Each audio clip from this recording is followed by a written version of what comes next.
कामाक्षि देव्यम्ब तवार्द्रदृष्ट्या मूकस्वयं ककविर्यथासीत् तथा कुरु त्वं परमेश जाये त्वत्पादमूले प्रणतं दयार्द्रे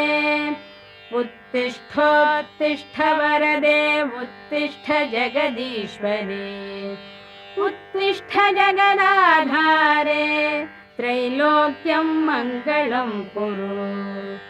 शृणोषि कश्चिद्ध्वनिरुत्थितोऽयं मृदङ्गभेरीपटहानकानां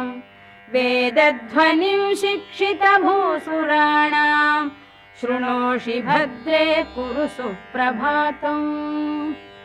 शृणोषि भद्रे ननु शङ्खघोषम् वैताళिकानां मधुरं च गानम् शृणोषि मातप्पिककुक्कुटानां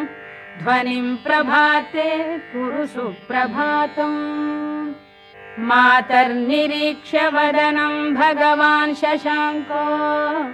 लज्जान्वितः स्वयमहो निलयं प्रविष्टः द्रष्टुं त्वदीयवदनं भगवान् दिनेशो ह्यायाति देवि सदनं कुरु